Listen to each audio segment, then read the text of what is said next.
Wow, what's up, guys? That was a okay card. It was a pretty good card. As a pay-per-view, the Rose Namajunas fight was great. The Zabit fight was great. Khabib's performance was pretty good. Domination. Other than that, not the best fights, you would say. Nothing really stands out. So when I go down the list with Khabib and Iaquinta, kind of like what most people thought was going to be. Khabib just being dominant with his wrestling, and it was very interesting, especially in the beginning, where Iaquinta was immediately pushing Khabib back. And you saw some of the instincts of Khabib. His reactions were a little bit alarming. If Iaquinta was this precise striker, he was kind of like lifting his legs, he was wide open, his chin was up, and he was throwing these wide punches to get Iaquinta away. If you saw my How to Beat Khabib Nurmagomedov video, exactly what he's done in the past, he did the same thing in this fight. He's not used to being pressured like that. He did shoot once when Iaquinta created too much space, shot in for the leg, lifted it, trip out the other leg. He did that multiple times in the fight.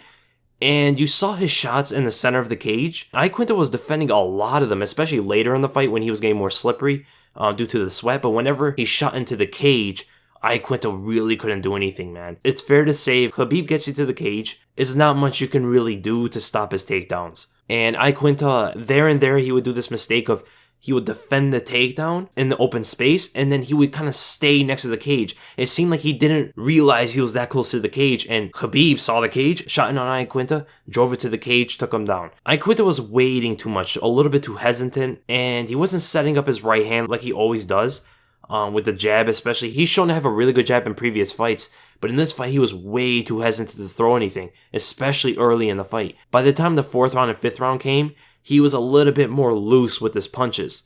And he was catching Khabib a few times, at least catching him somewhat. Khabib's jab was really good, man. Really tight. I didn't think he would have the snap already like that. His uppercuts are pretty good as well, and Iaquinta showed to have an amazing chin. Took everything. I mean, he was bloody up from those jabs. And Khabib showed to be just probably the most dominant force, or one of the most dominant forces in MMA right now. 26-0 and the lightweight champion of the world. He is, I think, the best lightweight in the world right now. Skill-wise and technically, I think he's the best lightweight ever. There's a couple things Joe Rogan was doing out there I didn't really like. He was really criticizing Khabib's game, especially his striking game. Saying this is not what you want to see. You want to see Khabib be very well-rounded, have great striking. Khabib's striking got a lot better since his last fight and the fight before that. It constantly gets better. You can't really expect him to be this world-class striker out of nowhere, He's a grappler. He just decided to keep it on the feet, and his takedowns are getting thwarted because, like I said before, his shots on the open space are not the best. They're usually single legs, and it's easy to just slip them out, kick away from Khabib, which Iaquinta did. Joe Rogan was saying stuff like that. He was kind of overreacting and exaggerating a little bit too much throughout the night. Even in the Rose Namajunas fight, even in the Zabit fight, kind of swaying the audience, which I didn't really like. But in this fight, you got to give it to Iaquinta, man. The guy's a true warrior, a people's fighter. He tried. He tried all he could. He lasted 5 rounds with Habib. And now there's a lot of people that are kind of debating if Tony Ferguson or Conor McGregor could beat Habib. I'm not surprised by anything Habib really did outside of that jab. Everything I thought about Conor versus him or Tony versus him is kind of the same what I've always thought. His striking, if you see my breakdowns on Habib, Conor McGregor can catch him. He backs him up. Conor McGregor can win that fight easily if he's able to do that. Counter shots, but Habib's going to fight differently against a guy like Conor. So you can't really look at the striking and the whole stand-up exchanges and be like, oh, Conor would knock him out now, because Habib kind of wanted to stay on the feet. Against Conor, he's not going to do that. And him fighting Tony Ferguson has a legitimate chance. He always has. Better striking overall, long-range punches. He can back up Habib. I do see him getting taken down by Habib, but he has the best chance off his back, So who do I favor? I see some people saying they favor both Conor and Tony. I have Habib over both of them, but I think Conor could catch him. I believe Tony can put up a really good fight throughout all 5 rounds. People are just writing off Khabib because he decided to stand up with Iaquinta, and he didn't look like a world-class striker. I mean, he's not a striker in the first place. It's kind of crazy. Who these guys should be fighting next? I think Habib, it's kind of hard to say. He wants to fight GSP. I don't think that's going to happen. I don't know what the whole thing with Conor. If I have to guess, I think Tony Ferguson might be the fight. I know it's going to be the 5th time happening. I wish Tony Ferguson was in there because that would have been such a close fight, I believe. Yeah, but it's kind of hard to say who Habib's going to fight next. I would like to see Tony Ferguson, but it's kind of up in the air at this point. Iaquinta, he shouldn't lose any stock here. He shouldn't go down in the rankings or anything like that. Maybe him fight Paul Felder again, put that back on. That was going to be a really good fight as well. So that's what I want to see next. And then when we go to Rose Namajunas versus Joanna, it was more or less, for the first 2.5 rounds, it was more or less what the first fight was, besides the knockdowns, right? The weight cut showed to compromise Joanna's chin, but she really didn't adapt to the fight. She didn't work on anything for the fight. She was doing the same thing she did in the first fight, and the same things were open. The left hook was open, the in and out angles, the change of tempo was throwing her range off. I mean, it was very similar to the first fight. She was getting caught over and over again. Rose was slipping all of her punches, man. Just slipping that jab, and Joanna does something with her jab.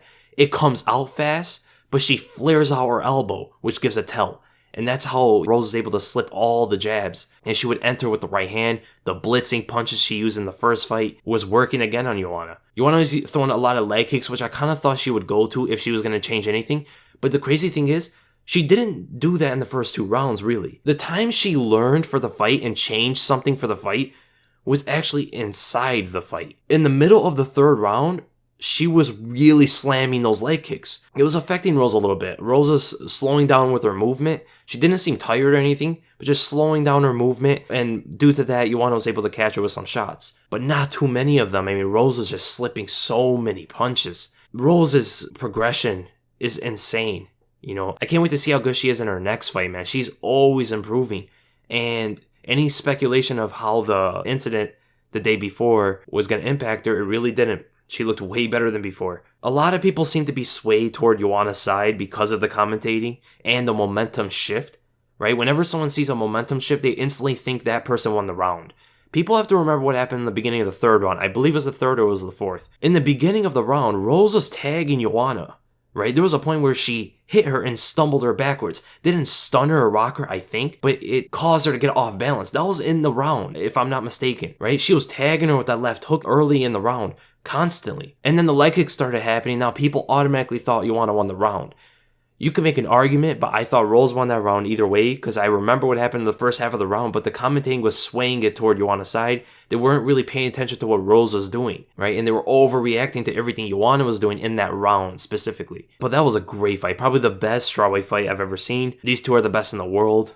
And who I would like to see them fight next, I would like to see Joanna fight. It's kind of hard to say who Joanna should fight because she's already beat pretty much everyone else. Maybe Tisha Torres. She hasn't fought her yet. And I believe Rose Namajunas should be fighting either Jessica Andrade or Carolina. I would like to see the Jessica Andrade fight because stylistically, that seems to be a tough matchup for Rose. And I wonder how that fight's going to go down. And she just beat Claudia easily. So you gotta probably have to give it to Jessica Andrade according to rankings, but Carolina holds a win over Rose, so that's something to notice. And then we go to Moicano versus Calvin Kattar. This fight I didn't really expect. I did not think Calvin Kattar had almost no checking game. Leg kicks was his kryptonite, man, and I did not see that coming. There was never a fight where someone was targeting his legs like that, so you never really noticed if he had a good leg kicking defense. He was pretty much just a boxer out there. He looked good in the first round, landed some big punches early on, and he showed to have, again, great boxing skills. But when his leg went away from those leg kicks, his boxing game was completely compromised. Couldn't set up anything. He couldn't move right. I think the commentators did a good job of pointing out that he was missing steps in his attacks, which threw his balance off and then the power off. And the leg kicks weren't anything too difficult to read. I mean, they just kept coming. Renato Moicano did a really good job adapting into the fight, especially after the first round. He noticed the leg kicks weren't getting checked in the first round and just completely changed his game plan to just do that. And that was all he needed to do. So that's a great win for Moicano. As for who these guys should be fighting, I think Calvin Kattar fights someone in the top 15, maybe outside the ranks. Maybe against Miles Jury or Doo Ho Choi. I actually think Doo Ho Choi would be a very good fight. And then for Renato Moicano, he's ranked at number 11 right now, so I can see him fight maybe Mirsad Bektik. I think that would be a really good fight. Or maybe Korean Zombie. And then we go to the fight of the night. Zabit Magomedsharipov versus Kyle Bochniak. I'm telling you guys, I've been telling you guys this whole time, this guy is no joke. No joke. This is his 3rd fight in the UFC, and look at his skills. I mean, it's absolutely insane. Who you guys remember being this high level in their 3rd fight in the UFC? I mean, he has it all. Great boxing, great movement, great kicks, great combinations. His distance management is absolutely insane. There were times where he would walk forward, he would just stop when Bochniak would try to intercept him with a punch. And he wouldn't even slip or anything. He just stops and sees the punch go right past his face, keeps going forward after that. Completely aware of the range Bochniak needed to hit him, and he used that effectively. Again, the commentating in this fight made it seem like Bochniak was tagging Magomedov. It really wasn't the case. Look carefully in the fight. Look carefully at all the strikes Bochniak was trying to land on Magomedov. They were getting shoulder rolled, they were getting faded on, they were getting slipped. I mean, things were bouncing off the shoulders, and he was just going wild at times, right? So it seemed like he was catching Zabit. Most of those shots were not landing, man. I understand he was trying to pour on some pressure on Zabit, but a lot of it was just not landing, and when they were landing, a lot of it was just bouncing off, skidding past his head, and Bochniak has shown to have an amazing chin. I mean, he was getting hit by that check left hook the entire fight, man. He was getting busted up too. I mean, he was just taking all the shots. He got head kicked at one point. You got to give it to Kyle Bochniak, man. That guy's tough. Who these guys should be fighting next? I think Bochniak, someone outside the top 15. Maybe a guy like Arnold Allen or Makwan Amirkhani. I think those fights would be pretty good for him. And as for Zabit Magomedov, throw him in there against anybody at this point in the rankings. I want to see him fight Yair Rodriguez. I think it's an excellent fight. He's been calling him out. Rodriguez turned him down before. I mean, that fight is crazy, especially stylistically. Very similar in the way they kick and the way they move sometimes. So that's going to be really exciting, really flashy fight. And Yair Rodriguez is a big guy for this division as well. Then we go to Joe Lauzon versus Chris Gritzmacher, I think that's how you pronounce it. Not a good fight for Joe Lauzon. I mean, he went at it in the first round, gassed himself out. Chris Gritzmacher used the rope-a-dope, I guess, MMA version of it. Just allowed Joe Lauzon to punch himself out and then just put it on him. I mean, he made Joe Lauzon suffer out there. Just smothered. He just stayed in his face, inside boxing range, just ripping up shots, and Lauzon had nothing for the guy. Great win for Chris Gritzmacher. Who these guys should be fighting next? For Chris, maybe against Gilbert Burns, that would be a pretty good fight, or Frank Camacho, Johnny Case. I mean, there's a lot of good fights for him out there. Maybe Benil Dariush. And then for Joe Lauzon, you know what, man? I don't want to see him go at this anymore. I mean, he's taking so much damage. He can't recover from the shots anymore. I don't want to see him fight. But if he's going to fight, he's going to have to fight someone that is kind of new to the UFC or not doing too well themselves. And then we go to Carolina versus Felice Herrig. This was a pretty good fight. Pretty back and forth, especially with the rounds go. It was a split decision, I think. Carolina was putting on the pressure on Felice, but the mistake she was making, she was throwing combinations forward, and then she would kind of stop. She wouldn't move out in any angle like you saw Rose do. She was throwing a 1-2 punch combination and then stay in front of Felice. And Felice would just tag her with the right hand over and over again. And then Herrick started to get tired. The constant pressure was getting to her. She was getting handled in the clinch at times, especially after the first round. Carolina is a savage in the clinch. Elbows and knees all day. She does not stop with those. Her output is absolutely insane in the clinch. And you saw that when she fought Rose. You saw that in all of her fights. Whenever she grabs onto that clinch, she's going right from the start. That was pretty much the main offense she had for Herrick. Throw punches, grab the Thai plum, throw elbows and knees, back her up into the cage, and gas her out doing this. Eventually get the decision. It was a very close fight though. So I believe Felice Herrick should fight maybe Tatiana Suarez. She hasn't fought in a while, so that would probably be a good fight, or Nina Ansaroff. Someone around there, the rankings in this division, there's a lot of close contenders, like the number 12 is going to be pretty close with the number 8, number 9. So I could see her fight anyone in that kind of rank, anyone a little bit below her. And then for Carolina, it's kind of tough. If she doesn't get the title shot, maybe against Carla Esparza, maybe a rematch with Joanna. I actually don't want to see that too much. I would probably say with Carla Esparza, because everybody else seems to get booked. It's her and Jessica Andrade in the race for the title shot. So then you see Beck Rawlings versus Ashley Evans Smith.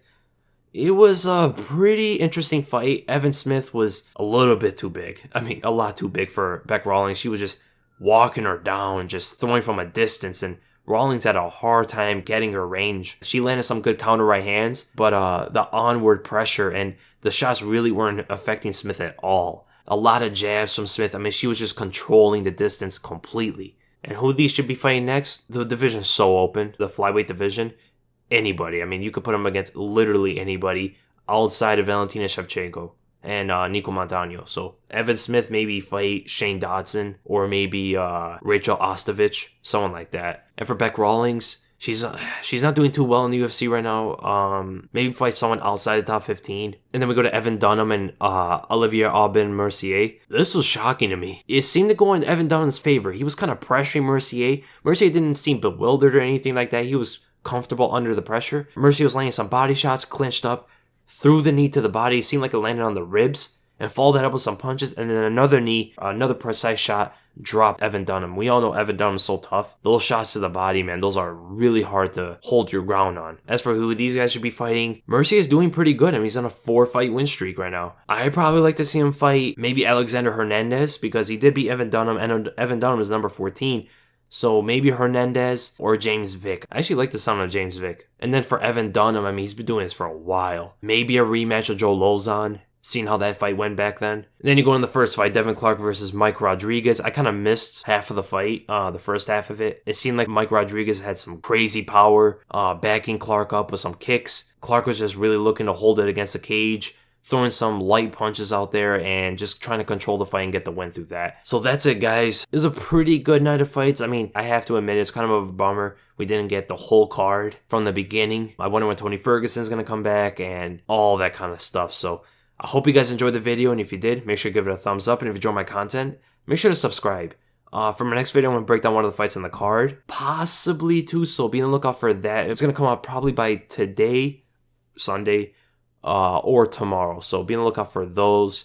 And then my podcast is going to be on Tuesday. I'm kind of thinking of maybe holding it back to the next week so I can have time to do the breakdowns a little bit more, because the podcast does take a long time to do. But I'll leave you guys updated on that. I'll tell you guys if I'm going to do the podcast by tomorrow. So be on the lookout for that as well. And then again, thank you guys so much for watching. Leave a comment below what you guys thought of the card, and I'll see you guys in the next one.